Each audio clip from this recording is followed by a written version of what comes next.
Tafsiri muyassar. Yusuf suresi. Allah'tan qo'rqadigan, uning amiriga itoat qiladigan taqvodor mu'min kishilar uchun Allohning nazarida oxiratning mukofoti bu dunyoning manfaatlaridan albatta yaxshidir. Yusufning yurtida qahatchilik yuz berib, uning qarindoshlari ochlik talab qilib Misrga kelganda, ular Yusufning huzuriga kirdi. Yusuf ularni to'nib oldi. Ammo ular oradan ko'p vaqt o'tganligi va chiroyining o'zgarganligi sababli Yusufni to'nimadi. Yusuf odamlarga ularni yaxshi mehmon qilishni topiladi. Ondan ularga o'zlari talab qilgan oshliqni tayyorlab berdi. Ular o'zlarining oti bir qarindishidan yana birisi borligini, uning otasi bilan yurtida qolganligini aytgandan keyin Yusuf ularga aytdi: "Sizlar mening oldimga oti bir ukonglarni elib kelinglar. Mening sizlarni obdan mehmon qilganligimni, oshliqni to'liq o'lchab berganligimni va mening nihoyatda mehmondo'st ekanligimni ko'midinglarmi? Agar uni mening oldimga elib kelmasanglar, sizlarga beradigan oshlig'im yo'q. Mening yenimga yaqin yo'limanglar." Ular: "Inimizni bizga qo'shib qo'yishga otimizni qoyil qilish uchun qo'limizdan kelgancha tirishimiz. Biz bu talabni cho'qim amalga oshiramiz" dedi. Yusuf xizmatchilarga ularning ochliq uchun bergan pulini to'ydirmasdan yuk taqalarining orsiga sep qo'yinglar. Ular oilasiga qaytib borgandan keyin uni ko'rib, bizning ularga qandoq yaxshilik qilganligimizni bilishi va yana ochliq berishimizni umid qilib qaytib kelishi mumkin dedi. Ular otasining yeniga qaytib borgandan keyin otasiga Misr azizining o'zlarini qandoq mehmon qilganligini tafsili so'zlab berdi. Ular otasiga: "Inimizni billa elib bormasak, bizga qayta ochliq bermaydigan bo'ldi. Shunga inimiz Bunyaminni biz bilan billa avatgin. Ochliq elib kelayli. Biz uni cho'qim obdan muhofazat qilamiz" dedi. Otasi ularga aytdi: "Men Bunyaminni sizlarga qo'shib qo'yishga qandoq xotirjam bo'la olayman? Ilgari sizlarga uning qarindishi Yusufni qo'shib qo'ygan edim. Sizlar uni muhofazat qilish to'g'risida bergan va'danglarga vafo qildinglarmi? Shunga men sizlarga ishonch qilolmayman. Faqatla Allohga ishonch qilaman. Chunki Alloh eng yaxshi saqlag'uchidir. Alloh rahim qilg'uvchilarning eng marhamatligidir.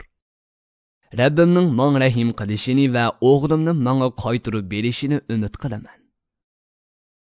Ular yuklarini ochganda ochliq uchun bergan pulning o'zlariga qaytarib berilganligini ko'rib: "Ey otimiz, biz bundan ortiq yana nima talab qilamiz? Mana bu bizning pulimiz. Misr azizi uni bizga qaytarib beribdi. Sen inimizni bizga qo'shib qo'yishdan ansirmagin. Uni billayli berib oilamizga ochliq elib kelayli. Biz inimizni cho'qim obdan muhofazat qilamiz. Bir to'gi ochliqni ortiq olamiz. Chunki Misr azizi har bir odamga bir to'gi ochliq beradi. Bunchalik ochliq uningga nisbatan ozg'ina ochliqdir" dedi. Yaqub ularga aytdi: "Sizlar chorasiz holga tushibla qolmasanglar, Bunyaminni cho'qim menga qaytarib elib kelishga Allohning nomi bilan qasam qilib chin va'da bermagicha men uni sizlar bilan billa avatmayman." Ular Yaqub talab qilgan bo'yicha Allohning nomi bilan qasam qilib chin va'da bergandan keyin Yaqub: "Bizning aytgan so'zlarimizga Alloh guvohdir. Allohning guvohligi va qo'g'dishi bizga yetarlikdir" dedi. Ularning otasi yana mundoq dedi: "Ey o'g'illarim, sizlar Misr zaminiga kirganda yomon ko'zlardan saqlanish uchun hammanglar bir darvozdan kirmay, boshqa darvozlardan kiringlar. Men sizlarga bundoq qilishni tavsiya qilganim bilan Alloh sizlarga taqdir qilgan ishni to'sib qolmayman. Hukm faqat Allohga xosdir. Men uningga tayandim, uningga ishonch qildim. Mu'minlar Allohga tayansin" dedi. Ular otasining tavsiyasi bo'yicha shaharga boshqa darvozalardan kirganda, bu tadbir Alloh taqdir qilgan ishdan hech narsani to'sib qololmadi. Yaqub o'g'illarini yomon ko'zlardan saqlanib qolarmikin deb shundoq tavsiya qilgan edi.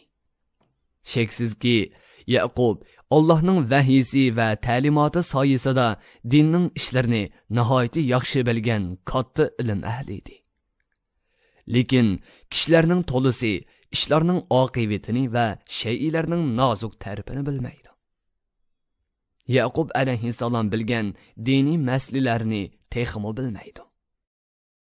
Yusufning qarindoshlari inisi Bunyamin bilan birlikda Yusufning ziyofat beradigan sarayga kirganda, Yusuf inisi Bunyaminni quchoqladi va uning qo'liqiga "Men rostali sening akang bo'laman. Burun ularning bizga qilganlaridan qayg'urmag'in" dedi. O'zi bilan tanishganligini akalarga demaslikni topiladi.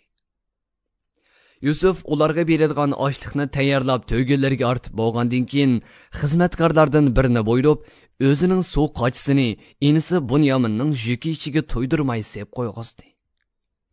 Ular qo'zg'alib mangandan keyin bir jakarchi "Ey karvonlar, sizlar cho'qim o'g'ri ekansizlar" deb to'ladi. Yusufning qarindoshlari ularga yaqinlashib kelib, "Nimanglarni yo'qitib qo'ydinglar?" dedi. Yusufning xizmatkorlari "Podshohning suv qochisini yo'qitib qo'ydik. Uni tepkagan kishiga bir to'ga ochliq mukofot beriladi. Men buningga kepil" dedi. Yusufning qarindoshlari "Allohning nomi bilan qasamki, sizlar bizning qandoq odamlar ekanligimizni bildinglar. Biz bu yerga buzg'unchilik qilish uchun kelmadik. Biz o'g'ri emas" dedi. Suv qochisini izlashga mas'ul bo'lganlar Yusufning qarindoshlaridan "Agar sizlar biz o'g'ri emas degan so'zinglarni yolg'onchi chiqib qolsanglar, u chaqda sizlarning shariatinglarda o'g'rining jazosi qandoq bo'ladi?" deb so'radi. Yusufning qarindoshlari "O'g'rining jazosi suv qochisi kimning yukidan chiqsa, shuni jazolashdir. Ya'ni uni o'g'irlagan narsa bilan qo'shib mol egasiga topshirish va uning yanida qo'l qilishdir. Biz o'g'irlarga mana mushundoq jazo beramiz" dedi. Yusufning qarindoshlari uning yeniga qaytirib kelishdi. Yusuf ularning yuklarini oqtirishga boshladi. Boshda inisining yukini oqtirishdan ilgari akalarning yukini oqtirib chiqdi. Ondan inisining yukidan suv qochisini tepib oldi. Biz Yusufga qarindishni elib kelish uchun mushu tadbirni ko'rsatdik. Chunki Misr podshohining qonunida o'g'rini qo'l qilish yo'q edi. Faqatla Allohning irodasi mushu tadbirni qo'llanishni va Yusufning qarindoshlarining shariatidagi o'g'rini qo'l qilish qonuni bo'yicha hukm qilishni taqozo qildi. Biz Yusufning martabasini yuqori qilgandek, bu dunyoda xohlagan odamning martabasini yuqori qilamiz. Har bir bilimlik odamning ustida uningdami bilimlik biri bor. Ilm oshkora va yo'shirin hammani bilib turadigan Allohga yetib to'xtaganga qadar shundoq davomlashadi. Yusufning qarindoshlari "Agar u o'g'irlik qilgan bo'lsa, bundan ilgari uning qarindishimi o'g'irlik qilgan edi" deyishdi. Yusuf anglaganlarni ichida saqladi. Ularga chondurmadi. Ichida "Sizlar albatta o'zinglar tuhmat qilgan kishidan yomon odamsizlar. Sizlar uningga suiqasd qildinglar. Alloh sizlarning qandoq tuhmat chaplaganliginglarni obdan biladi" dedi.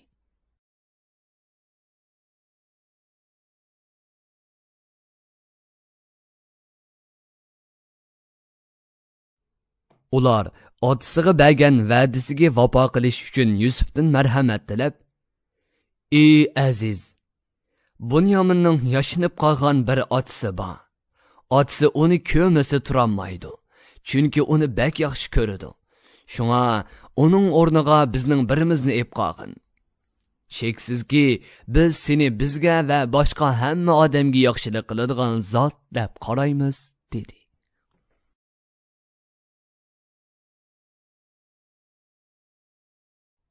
Yusuf: Allah saqlasin. Biz so'qochni kimning yugidan topgan bo'lsak, shuni yeb qolamiz. Agar biz sizlar talab qilgandek qilsak, biz cho'qim zolimlardan bo'lib qolamiz, dedi. Ularning talabining qabul qilinishidan umidsizlangandan keyin chatrak yerga berib maxfiy maslahatlashdi. Ularning yoshda cho'ngroq biri aytdi: Otanglar Bunyaminni cho'qim qaytirib kelishinglar to'g'riliq sizlardan olgan mahkam va'dani va bundan ilgari Yusufga qilgan suiqasdinglarni unutib qoldinglarmi? Shunga otam meni qaytib kelgan demigicha yoki Alloh meni inimni elib bu Misr zaminidan chiqarmoqcha men bu yerdan hargiz ketmayman. Alloh kishilarning o'rtasida hukm qilguvchilarning eng adolatligi va eng yaxshisidir. Sizlar otanglarning yeniga qaytib berib, uningga bu yerda bo'lgan ishlardan xabar beringlar. Va uningga denglarki: "Ey otimiz, sening o'g'ling Bunyamin o'g'irlik qildi. Biz aniqlamay turib guvohlik berganimiz yo'q. So'qochning Bunyaminning yugidan chiqqanligini ko'rib, uning o'g'ri ekanligini bilgandan keyin ondan guvohlik berdik. Biz Bunyaminni qaytirib kelish uchun sana va'da bergan chig'imizda uning o'g'irlik qilganligini bilmaydik."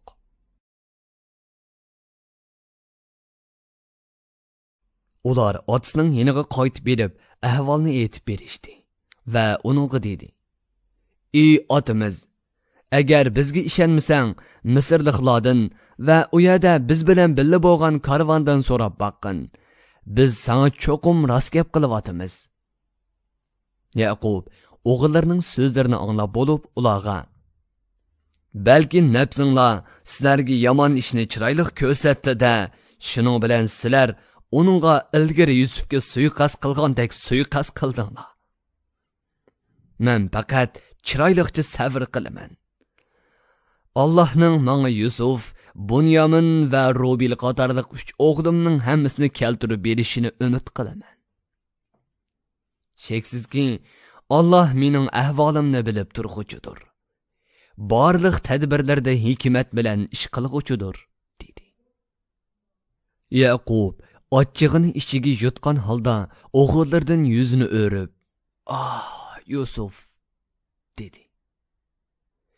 Qayg'u hasratdan ko'p yig'lab, ikki ko'zi oqarib ketdi. Lekin dardini oshkorlamaydi.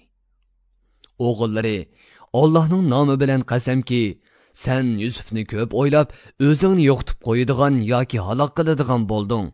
O'zingni asirg'in, dedi. Yaqub ularga javob berib mundoq dedi: Men qayg'u hasratimni faqat Allohga aytaman. Chunki g'am qayg'udan xalos qilg'uchi va ziyon zahmatdan qutuldirg'uchi zot faqatla Allohdir. Men Allohning iltifoti bilan sizlar bilmaydigan narsalarni bilaman.